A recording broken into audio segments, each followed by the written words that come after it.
Hey aspirants, welcome back to our channel again. So आज हम लोग बात करने वाले हैं 10th ऑफ अक्टूबर 2022 के कुछ करंट अफेयर क्वेश्चंस के ऊपर। So let's get start with the first question and the first question is when world migratory bird day celebrate on every year. So right answer of first is it's B which is second Saturday of May and second Saturday of October. तो यहाँ पे हम लोग दो बार celebrate करते हैं, एक बार मई में और एक बार अक्टूबर में। ओके, तो जो मई वाला है वो यूएसए यानी कि अमेरिका के लिए है और यहाँ पे कनाडा के लिए। ओके, और जो अपना अक्टूबर वाला है वो साउथ अमेरिका में जितनी भी यहाँ पे कंट्रीज आते हैं उन सब के लिए। ओके, साथ में मैक्सिको भी है, लाइक साउथ अमेरिका के अलावा यहाँ पे मैक्सिको और कैरिबियन आइलैंड्स में जितनी भी कंट्रीज है वो सब। ओके, 2006 से हम लोग यहाँ पे इसको सेलिब्रेट करते हुए आ रहे हैं। ओके, रीजन इज दैट कि जो वर्ल्ड माइग्रेटरी बर्ड्स जो है वो ऑल ओवर दुनिया में यहाँ पे घूम करके लाइक पूरा एक बार घूमती है और अलग अलग जगहों पे जाती है। ओके, यहाँ पे अराउंड 4000 अलग अलग इसके डिफरेंट स्पीशीज़ हैं जो जो माइग्रेटरी बर्ड्स जिनको हम कहते हैं, और वो जो है वो काफ़ी लंबा यहाँ पे डिस्टेंस ट्रैवल करती है in search of food and shelter. Okay, shelter मतलब बहुत ही मतलब कि टेम्पररी पीरियड के लिए। ओके, साथ ही में काफ़ी ये इंपॉर्टेंट होता है, लोगों को इनके बारे में यहाँ पे अवेयर करना भी ज़रूरी है कि भाई हमें हमें जितने भी यहाँ पे माइग्रेटरी बर्ड्स हैं इनको यहाँ पे विलुप्त नहीं होने देना है, जो भी यहाँ पे एक्सटेंशन है वो यहाँ पे नहीं करना है, और इसके बारे में हर एक इंसान को जानकारी होना चाहिए। ओके, काफ़ी इंपॉर्टेंट है। पूरा दुनिया इसलिए घूमती है बिकॉज ऑफ फूड। ओके, अलग अलग जगह पे। साथ ही में एक रीज़न ये भी है कि जहाँ पर भी गर्मी आता है, मतलब सीजन वाइज भी यहाँ पे रहता है। ओके, ज़्यादा ठंड आ गया तो वहाँ पर से वो गर्म जगह पे मूव कर जाएंगी, और अगर ज़्यादा गर्मी आ गया तो वो ठंडी जगह पे मूव कर जाएंगे। ओके, तो ये काफ़ी यहाँ पे इंपॉर्टेंट रहता है। Next question is Jammu and Kashmir have inaugurated Bird Festival 2022 in which area? So right answer of second is it's C, which is Pahalgam. Okay, तो अगेन ये भी आप कह सकते हो कि ये वर्ल्ड माइग्रेटरी डे जो था उसी के हिसाब से यहाँ पे किया गया है। तो जम्मू एंड कश्मीर में यहाँ पे फर्स्ट टाइम, या फिर कह सकते हो कि इंडिया में ऐसा कोई पहली बार बर्ड फेस्टिवल यहाँ पे इनाग्रेट किया गया। ओके, और काफ़ी यूनिक था ये। साथ ही में इसको ऑर्गेनाइज किसने किया? जम्मू एंड कश्मीर का जो टूरिज्म डिपार्टमेंट है, जम्मू एंड कश्मीर का जो यहाँ पे टूरिज्म डिपार्टमेंट है उसने यहाँ पे इसको ऑर्गेनाइज किया। किसके साथ मिल करके? सेंचुरी नेचर फाउंडेशन के साथ यहाँ पे मिल करके इसको यहाँ पे बनाया था। काफ़ी इंपॉर्टेंट है। यहाँ पर जितने भी नेचर लवर हैं, यानी जिनको जो प्रकृति है वो काफ़ी पसंद आती है, उनके लिए, साथ में जो बर्ड्स, जिनको बर्ड्स बहुत पसंद है, ओके, बर्ड लवर लिख देते हैं, वो यहाँ पे आए थे। ओके, साथ ही में जो जम्मू एंड कश्मीर है उसका यहाँ पे टूरिज्म सेक्टर जो है वो भी यहाँ पे अपना प्रमोट करना चाहता था, इसलिए यहाँ पे इसको लेके आया गया। साथ ही में ये 6 दिन का पूरा, लाइक एक दिन दो दिन के लिए नहीं था, पूरा यहाँ पे 6 दिन के लिए इसको यहाँ पे लेके आया गया, और काफ़ी ये इंपॉर्टेंट था। ओके, साथ ही में इसमें कई सारी चीज़ें, लाइक यहाँ पे आप पूरा जहाँ जितना दूर में इसको यहाँ पे किया गया था आप पूरा घूम सकते हो, पिक्चर्स ले सकते हो। ऑल ओवर कंट्री से इसमें लोग यहाँ पे आए हैं और काफ़ी बेहतरीन तरीके से यहाँ पे बनाया गया। ओके, तो काफ़ी अच्छा है, बहुत बेहतरीन। ओके, ऐसी जितनी भी देखो बर्ड फेस्टिवल जो है वो ऑल ओवर इंडिया में यहाँ पे होना चाहिए। ओके, यहाँ पे सिर्फ अभी Jammu and Kashmir first time यहाँ पे ओपन किया गया। Next question is how many millions Indians may have plunged into extreme poverty in 2022 as a result of pandemic, World Bank estimated. So right answer of third is it's D, which is 56 million Indians. Okay, तो ये काफ़ी यहाँ पे like दुखद यहाँ पे था कि लाइक यहाँ पे अराउंड 56 मिलियन जो लोग हैं वो यहाँ पे एक्सट्रीम पॉवर्टी, एक नॉर्मल पॉवर्टी होता है, एक एक्सट्रीम मतलब एकदम भुखमरी टाइप का। ओके, तो एक्सट्रीम पॉवर्टी में यहाँ पे ढकेल दिए गए बिकॉज ऑफ पेंडेमिक या फिर कोविड, यहाँ पे आप लोग कह सकते हो। ओके, तो ये काफ़ी यहाँ पे प्रॉब्लम था इसमें, लेकिन वर्ल्ड, ये बोला जा रहा है कि लाइक जो वर्ल्ड वॉर 2 हुआ था उससे भी मतलब ये बेकार यहाँ पे हो गया। ओके, वर्ल्ड वॉर 2 में भी काफ़ी यहाँ पे एक्सट्रीम पॉवर्टी हो गई थी, पूरी दुनिया यहाँ पे ऑलमोस्ट, मतलब पूरी दुनिया का इकोनॉमी हिल गया था, और यहाँ पर भी सेम हुआ है लेकिन वर्स्ट कंडीशन हुआ है। ओके, जो 2020 है इसको यहाँ पे वर्स्ट ईयर का यहाँ पे इसको मतलब नाम दे दिया गया। ओके, इसके अलावा अगर हम बात करें तो 2011 से लेकर के अभी तक के बीच में इंडिया जो था वो पॉवर्टी से बाहर निकल रहा था, but just because of pandemic ये वापस घुस गया इतना, और काफ़ी मतलब एक्सट्रीम में चला गया। इसके अलावा बोला है वर्ल्ड बैंक ने कि मे भी ऐसा हो सकता है कि 2030 के एंड तक हम लोग जितने भी एक्सट्रीम पॉवर्टी में जितने लोग हैं वो ख़त्म हो जाएंगे और सिर्फ पॉवर्टी वाले बच जाएंगे। ओके, तो ये भी अच्छी बात है, बट ये जितना जल्दी होगा उतना अच्छा रहेगा। ओके, साथ ही में अगर हम बात करें तो डे बाय डे जो है वो यहाँ पे इंक्रीज़ कर रहा है, साथ ही में इन्फ्लेशन बढ़ रहा है, वो भी एक रीज़न है। फूड प्राइसेस यहाँ पे बहुत ज़्यादा इंक्रीज़ कर दिए गए हैं, वो है। और सबको पता होगा लाइक यहाँ पे रुपी का जो वैल्यू है वो यहाँ पे 82.83 यहाँ पे ऑलमोस्ट हो चुका है। ओके, जो कि अगेन काफ़ी बेकार है। ओके, हम लोग यहाँ पे किसकी बात कर रहे हैं? इंडियंस की। Next question is who has been appointed as a central government to examine the possibility of granting SC status. So right answer of fourth is it's B, which is KG Balkrishna. Okay, तो यहाँ पे जितने भी like कुछ देखो यहाँ पे क्या है कि यहाँ पे कुछ ऐसे लोग होते हैं जो शेड्यूल कास्ट के होते हैं। ओके, वो क्या करते हैं कि वहाँ पर से वो अपना पूरा रिलीजन ही चेंज कर देते हैं। लाइक जो एसटी वाले होते हैं वो यूजुअली हिंदू रहेंगे, और यहाँ पर से ये चेंज करके या तो फिर ये बुद्धिज़्म को अपना लेंगे, सिखिज़्म को अपना लेंगे, या फिर क्रिश्चियनिटी या इस्लाम को यहाँ पे ये लोग अपना लेते हैं। ओके, इन लोग का ये कहना जो यहाँ पे जो है, इन लोग का ये कहना है कि भाई हम ऑलरेडी एससी में थे, और हमें उसका जितना भी बेनिफिट है, जो भी यहाँ पे शेड्यूल कास्ट को बेनिफिट मिलता है, हमें वो चाहिए, चाहे वो हम किसी भी धर्म से बिलोंग करते हैं, लेकिन कन्वर्जन के बाद भी।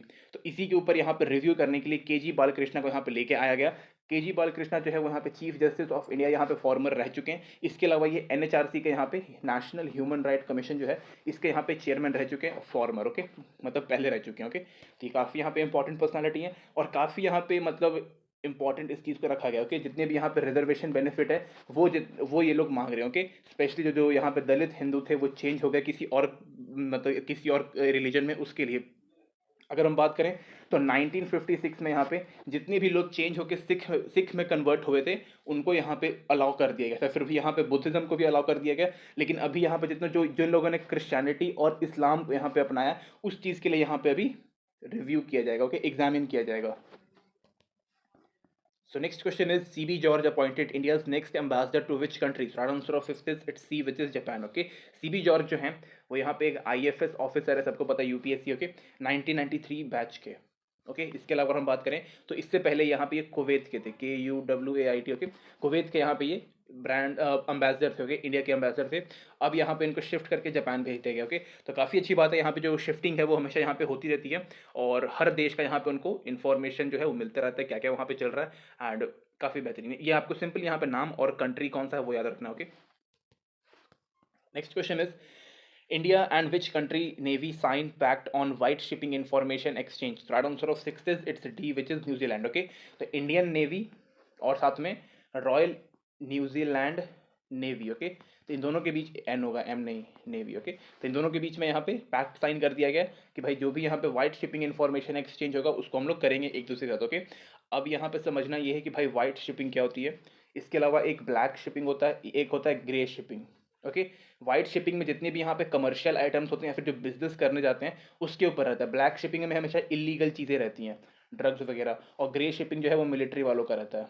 तो जितने भी यहाँ पे कमर्शियल के लिए काम हो रहा है, या फिर जहाँ यहाँ पे अगर कोई भी बिजनेसेस के लिए यहाँ पे काम हो रहा है, या फिर ट्रेड हो रहा है, नॉर्मल ट्रेड हो रहा है, उसका इन्फॉर्मेशन यहाँ पे दोनों एक जो इंडिया और न्यूजीलैंड जो है वो यहाँ पे एक्सचेंज करेंगे। जैसे कि यहाँ पे लोकेशन हो सकता है, आइडेंटिटी हो सकती है, कितने कंटेनर्स हैं, नंबर ऑफ कंटेनर्स हो सकते हैं, कौन सी कंपनी के जहाज़ है क्या नहीं, सब कुछ यहाँ पे टाइमिंग्स वगैरह यहाँ पे एक्सचेंज करने के लिए बोला गया। जो भी वहाँ पे चाहिए होगा वो यहाँ पे इन्फॉर्मेशन एक्सचेंज होगा। ओके, तो आपको याद रखना कि यहाँ पे तीन तरीके की शिपिंग होती है, एक वाइट, ब्लैक और ग्रे। ओके, ग्रे वाला मिलिट्री होता है, ब्लैक वाला इलीगल। ओके, इलीगल मतलब लुटेरे वाले जहाज़ हो गए जहाँ पे ड्रग्स वगैरह, हथियार वगैरह, ये सब। ओके, वाइट वाले जितने भी यहाँ पे कमर्शियल या फिर बिजनेसेस वाले, ट्रेड वाले। Okay, next question is prohibition of online gambling and regulation of online games ordinance 2022 came into effect in which state? So answer of seventh is it's B, which is Tamil Nadu. Okay, Tamil Nadu के जो यहाँ पे governor हैं, governor कौन है यहाँ के governor, फिर से लिख देते हैं एक बार ठीक से, RN Ravi. Okay, RN Ravi जो है उन्होंने यहाँ पे बोला है कि भाई ऑनलाइन गैम्बलिंग जो है, यानी कि सट्टाबाजी सब जो भी होता है गैम्बलिंग में, उनको कम्प्लीटली बंद कर देना। साथ ही में यहाँ पे कुछ ऑनलाइन गेम्स हैं उसके ऊपर यहाँ पे रेगुलेशंस लेके आया गया है। ओके, जो कि काफ़ी ज़रूरी है। ऑनलाइन गेमिंग को यहाँ पे पूरी तरीके से बंद किया गया, सॉरी, ऑनलाइन गैम्बलिंग को यहाँ पे बंद किया गया, और कुछ यहाँ पे ऑनलाइन गेम्स मतलब रखा गया कि भाई जब भी यहाँ पे लाइक ऑनलाइन गेम में कभी भी किसी तरीके का मनी मैटर या फिर कभी भी परचेज वगैरह कुछ भी रहेगा तो वो नहीं खेला जाएगा। स्पेशली कहाँ पर, जितने भी लोकल गेम प्रोवाइडर होते हैं, लाइक जो एक कहीं कहीं पे कोई दुकान खोल लेता है, उसमें कई सारे कंप्यूटर्स लगे होते हैं, बच्चे जाते हैं वहाँ पे गेम खेलते हैं, उसमें वो लोग ऑनलाइन गेम नहीं प्रोवाइड करेंगे, ऑफलाइन चाहे कुछ भी खिलवा लो। ओके, तो यहाँ पे ये रखा गया है, क्योंकि यहाँ पर क्या होता है कि जो जो जो छोटे बच्चे होते हैं वो अपने खुद के पैसे यहाँ पे लगाते हैं किसी तरीके का स्किन, सूट वगैरह वगैरह यहाँ पे परचेज करने के लिए। ओके, तो यहाँ पे नहीं आना चाहिए। साथ ही में जो यहाँ पे लोकल गेम प्रोवाइडर हैं उनको यहाँ पे एक तरीके से अब लाइसेंस लेना पड़ेगा, 3 साल के ऊपर ये रिन्यू होगा, वो जो लाइसेंस कह सकते हो या फिर रजिस्ट्रेशन। ओके, यहाँ पे करवाना होगा ताकि वो काम कर सके। ओके, उसके ऊपर लाइक वो अपना खुद का गेम हब खोल सके। ये कहीं ना कहीं यहाँ पे अच्छा किया गया, बिकॉज जितने भी देखो ये तो कम्प्लीटली भाई बंद होना चाहिए, लेकिन ऑनलाइन गेम्स में क्या होता है कि जो छोटे बच्चे होते हैं वो अपने पैसे यहाँ पे फालतू चीज़ों में खर्च कर देते हैं, उनको इतना नॉलेज नहीं होता, बस दिखाने के लिए भाई कि हमारे पास ये है, उस गेम में स्किन है। इसमें पबजी सबसे बड़ा था, फ्री फायर भी इसमें है, और भी कई सारे यहाँ पे गेम्स है। ओके, तो उसके ऊपर किया गया। Next question is, which institution launched a new super tech initiative named Daksh? Right answer of eighth is it's B, which is RBI. Okay, तो आरबीआई के यहाँ पे गवर्नर कौन है? शक्तिकांत दास। हाँ, शक्तिकांत दास। ओके, तो उन्होंने इस चीज़ को यहाँ पे लॉन्च किया, काफ़ी बेहतरीन है। यहाँ पर जो इंटरनल सिक्योरिटी है उसको यहाँ पे अच्छे तरीके से करने के लिए, मतलब बेहतरीन करने के लिए किया गया। साथ ही में ये एक तरीके का एडवांस सुपरवाइजरी मॉनिटरिंग सिस्टम है, इसके अंतर्गत सब कुछ यहाँ पे सुपरवाइज कर पाएगा, और जो सुपरवाइज का जो यहाँ पे सिस्टम है उसको यहाँ पे ये स्ट्रॉन्ग बनाएगा। ओके, मतलब काफ़ी बेहतरीन हो जाएगा, कोई दिक्कत इसमें नहीं है। ओके, साथ ही में ये एक तरीके का फाइनेंशियल सुपरवाइजिंग सिस्टम है, जिसके तहत मतलब हर काम बहुत ही अच्छे तरीके से होगा। कोई भी यहाँ पे बग या फिर कोई तरीके का प्रॉब्लम रहेगा तो वो इसको इजीली यहाँ पे डिटेक्ट कर सकता है, सॉल्व कर सकता है। तो काफ़ी अच्छा है। दक्ष के ऊपर मैं चाहूँगा कि इसके ऊपर आप लोग और थोड़ा सा इस पर इंफॉर्मेशन गैदरिंग कर लो। Okay, next question is, Nalagarh where a 350 crore medical device park is set to build is located in which state? Right answer of ninth is it's C, which is Himachal Pradesh. Okay, तो यहाँ पर नरेंद्र मोदी जी जो हैं हमारे प्रधानमंत्री साहब, उन्होंने इस चीज़ का यहाँ पे फाउंडेशन स्टोन रखा था। मेडिकल डिवाइस पार्क क्या होता है? यहाँ पर जो है वो मेडिकल टेक्नोलॉजी जो है वो यहाँ पे बिल्ड की जाती है, या फिर कह सकते हो कि जितने भी यहाँ पे मेडिकल डिवाइसेज हैं उसको यहाँ पे मैन्युफैक्चरिंग किया जा सकता है। ओके, साथ में जो सप्लाई है इन सारे जितने भी डिवाइसेज हैं उनका जो सप्लाई है उसको इंक्रीज़ करना, जो ड्रग्स हैं उनको भी यहाँ पे मैन्युफैक्चर करना, उसको भी यहाँ पे सप्लाई है उसको बढ़ाना, रिसर्च एंड डेवलपमेंट जो है सबसे काफ़ी इंपॉर्टेंट होता है उसको भी यहाँ पे करना, तो उसको यहाँ पे हम लोग बोलते हैं मेडिकल डिवाइस पार्क। ओके, ये शायद if I am not wrong India में मतलब चौथा यहाँ पे इसको यहाँ पे शुरुआत कर दिया गया है। ऑलरेडी इंडिया में कई सारे बने हुए हैं। ओके, तो मेडिकल डिवाइस पार्क जो है वो हमारे जो मेडिकल सेक्टर या फिर हेल्थ सेक्टर जो है उसको काफ़ी अच्छे तरीके से यहाँ पे बूस्ट करेगा। हमें दूसरी कंट्री के ऊपर रिलाई करने की ज़रूरत नहीं पड़ेगा, अब हम लोग खुद से अपना यहाँ पे आत्मनिर्भर बनेंगे। किस चीज़ में? मेडिकल सेक्टर में। Okay, next question is, which company launches its first electric scooter named Vida V1? So right answer of 10th is it's B, which is Hero MotoCorp। Okay, तो हीरो मोटरकॉप जो है वो यहाँ पे लाइक इंडिया का largest two wheeler manufacturing company है और काफ़ी अच्छी गाड़ियाँ यहाँ पे बनाता है। अब जो है वो यहाँ पे इलेक्ट्रिक व्हीकल सेगमेंट में भी यहाँ पे निकल चुका है और इन्होंने यहाँ पे इलेक्ट्रिक स्कूटर बनाया जिसका नाम है विदा V1। ओके, काफ़ी इंपॉर्टेंट है, याद रखिएगा इस चीज़ को। इसके अलावा हम बात करें तो विदा V1 जो है काफ़ी अच्छा है। इसमें मेन फोकस किया गया रिन्यूएबल एनर्जी के ऊपर, कार्बन इमिशन जो है उसको यहाँ पे कम करना है, स्मोक हो गया, डस्ट पार्टिकल हो गया, उसको कम करना है। पेट्रोल एंड डीजल के प्राइसेस जो है वो काफ़ी आसमान छू रहे हैं तो उसको यहाँ पे कम करना है। इलेक्ट्रिफिकेशन के हिसाब से लाइक अब जो दाम होगा जिसका जो फ्यूल का वो कम हो जाएगा। ओके, फ्यूल मतलब वही इलेक्ट्रिसिटी भी एक तरीके का फ्यूल है। ओके, इसके अलावा हम बात करें तो यहाँ पे बजाज ने अपना चेतक लॉन्च किया था, साथ ही में टीवीएस ने भी अपना यहाँ पे एक आई क्यूब नाम का किया है, ओला इलेक्ट्रिक है।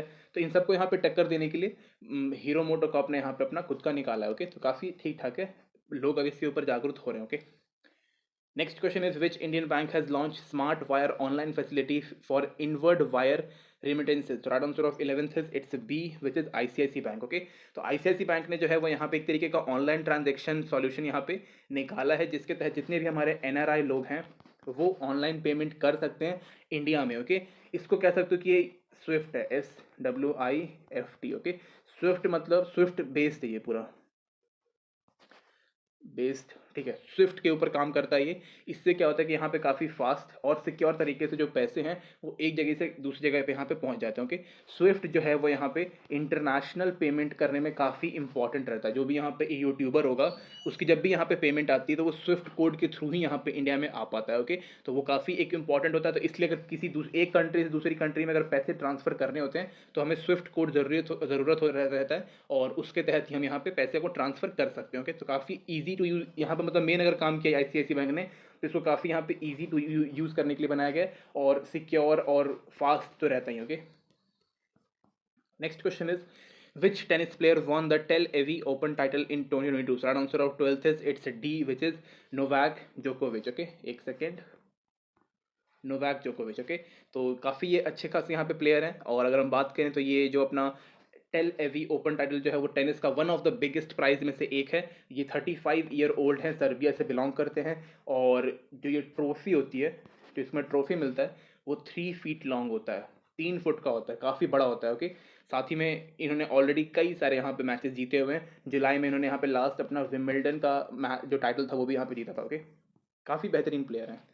Next question is India's rupee debit card is to be launched in which country? So right answer of 13th is it's C, which is Oman. Okay, तो हमारा नेशनल पेमेंट कॉरपोरेशन जो है, national payment corporation of India जो है, और साथ में bank, central bank of Oman. Okay, इन दोनों ने यहाँ पे टाई अप किया है, एमओयू साइन किया, किस चीज़ के लिए? इंडियन रुपी डेबिट कार्ड पे यहाँ पे डिस्ट्रीब्यूट करने के लिए। कहाँ पर? ओमान में। इसका पूरा मतलब सेक्टर जो सेंटर है अब ओमान में भी ओपन होगा। ओके, सो दैट कि यहाँ पे जितने भी मॉनेटरी कनेक्शंस हैं उसको हम लोग यहाँ पे स्टैब्लिश कर सकें। ट्रांजैक्शंस जो हो जाएंगे काफ़ी आराम से हो पाएगा। रुपए जो है वो काफ़ी बेहतरीन है, काफ़ी अच्छा है। और अगर हम ध्यान देंगे यहाँ पे, तो जो अपना स्विफ्ट है, मैंने ऑलरेडी इसके ऊपर बताया था, स्विफ्ट को हम लोग यहाँ पे टक्कर देने वाले हैं यूपीआई से। ओके, अपना यूनिफाइड पेमेंट इंटरफेस जो है वो काफ़ी बेहतरीन है। और एक मतलब ऐसा हो सकता है कि भाई यूपीआई जो है वो ऑल ओवर वर्ल्ड में यहाँ पे हो जाए। रीज़न इज़ दैट कि यूके में भी आ चुका है, यूएई में आ चुका है, भूटान में आ चुका है, नेपाल में आ चुका है। इसके अलावा जितने भी अपने एशियन कंट्रीज है, जिसमें 10 कंट्रीज आते हैं, वो भी बोल रहे हैं कि भाई अब हमें भी चाहिए। उन्होंने भी अपना नंबर यहाँ पे लगा दिया है, तो ये कहीं ना कहीं ऑलमोस्ट ऑल ओवर वर्ल्ड में यहाँ पे आ जाएगा। ऑनलाइन पेमेंट करने के लिए अभी हमारे पास यहाँ यहाँ या तो हमारे पास क्रेडिट कार्ड होना चाहिए था, या फिर एक फॉरेक्स कार्ड होता है, लेकिन अब यहाँ पे रुपए डेबिट कार्ड भी यहाँ पे लॉन्च कर दिया गया। काफ़ी बेहतरीन है। इंडिया ओमान के जो रिलेशन है वो भी काफ़ी अच्छे है, कोई इसमें प्रॉब्लम कभी रहा नहीं है। बीच बीच में कभी कभी जब पाकिस्तान नाचने लगता है तो थोड़ा बहुत ओमानो सपोर्ट उसको हल्का फुल्का कर देता है, बिकॉज ऑफ रिलीजन। ओके, इसके अलावा और कोई है नहीं। डिप्लोमेटिक में हमेशा ये इंडिया का साथ देता है। ओके, काफ़ी अच्छी खासी हमारी यहाँ पे मतलब अच्छी खासी रिलेशन है इनके साथ। ओके, और अब यहाँ पे भाई पूरा फाइनेंशियल भी हो गया तो और अच्छे हो जाएंगे, तो भाई मतलब बहुत बेहतरीन। Okay, next question is Lok Sabha Speaker Om Birla attended the 8th summit of Speaker of G20 Parliament held in which city? So right answer of 14th is it's D, which is Jakarta। या Jakarta मतलब कि Indonesia में। Okay, तो जो हमारे लोकसभा के speaker हैं ओम बिरला साहब, उन्होंने इस चीज़ को यहाँ पे अटेंड किया था। ओके, बिकॉज ये जो समिट है वो समिट ऑफ स्पीकर्स है G20 कंट्री। ओके, तो G20 कंट्री में यहाँ पे 19 कंट्रीज आती हैं और साथ में आता है अपना यूरोपियन यूनियन। ओके, काफ़ी इंपॉर्टेंट है। इसके अलावा हम बात करें तो यहाँ पे ये इकोनॉमी के ऊपर बात करते हैं, कल्चर के ऊपर बात करते हैं, क्रिकेट के ऊपर बात करते हैं। इसके अलावा और भी जो इंपॉर्टेंट चीज़ें हैं, जो ये G20 के बीच में जितनी भी लाइक इंपॉर्टेंट चीज़ें हैं उसके ऊपर यहाँ पे हम लोग बात करते हैं, लाइक जो म्यूचुअल इंटरेस्ट है उसके ऊपर हम लोग बात करते हैं। ओके, इसके अलावा और भी कुछ कुछ इन्फॉर्मेशन है। 2023 में इंडिया जो है वो यहाँ पे होस्ट करने वाला है G20 का पे न्यू दिल्ली में। ये भी काफ़ी इंपॉर्टेंट है, प्रेसिडेंसी रहेगी हमारे पास। इसके अलावा हम बात करें तो पूरे ग्लोबल यानी कि पूरे वर्ल्ड की जीडीपी अगर हम बात करें, जीडीपी 80% जो है वो सिर्फ G20 के पास, यानी कि G20 में जितनी भी कंट्रीज आते हैं उन्होंने पूरा 80% ऑफ ग्लोबल जीडीपी यहाँ पे रखा हुआ है और 75% ऑफ ट्रेड। ओके, तो कुछ यहाँ पे जरूरी चीज़ें मैंने बता दिया आप लोग को। Next question is when we observe World Mental Health Day every year. So answer of 15th is it's C, which is 10th of October. Okay, तो ये थोड़ा इंपॉर्टेंट है। रीजन इज दैट कि यहाँ पे जब भी यहाँ पे कभी भी मेंटल प्रॉब्लम होती है तो लोग यहाँ पे सुसाइडल करने के लिए सुसाइड करने के लिए कूद पड़ते हैं, और तो उसको यहाँ पे सुसाइड प्रिवेंशन करना, साथ में यहाँ पे लोगों को अवेयर करना है कि जब भी आपको ऐसी कोई भी टेंडेंसी आती है तो आप यहाँ पे सीधा अपने ट्रीटमेंट की तरफ जा सकते हैं, आप अपने काउंसलर के पास जा सकते हैं और उनके पास जाके काउंसलिंग करवा सकते हैं। रीज़न इज दैट कि काफ़ी ये इंपॉर्टेंट होता है। जब भी यहाँ पे कोई सुसाइड करता है तो यहाँ पे कहीं ना कहीं सोसाइटी का फेलियर रहता है, तो वो फेलियर यहाँ पे नहीं दिखना चाहिए। सोसाइटी यहाँ पे प्रिवेंशन करना है और इनको एक नया रास्ता दिखाना है। Okay, new way. ओके, तो ये काफ़ी इंपॉर्टेंट है। और यहाँ पे साइकाट्रिस्ट का भी काफ़ी इंपॉर्टेंट रोल होता है, साइकोलॉजी भी काफ़ी यहाँ पे इंपॉर्टेंट रोल प्ले करती है, और हमें यहाँ पे इसके मॉडर्न ट्रीटमेंट ढूंढने की ज़रूरत है, काफ़ी इंपॉर्टेंट है। एंड ट्रीटमेंट काफ़ी ज़रूरी होता है। ओके, साथ में काउंसलिंग भी हमेशा हमें करानी चाहिए। ओके, अपने काउंसलर से। आजकल तो यहाँ पे स्कूल में भी काउंसलर यहाँ पे रहते हैं, जो कि छोटे बच्चे जो भी यहाँ पे स्टूडेंट होते हैं 12th तक के, वो उनके यहाँ पे अपना काउंसलिंग करवा सकते हैं। तो ज़रूरी है, आप कर सकते हो। PDF डिस्क्रिप्शन में। Thank you guys.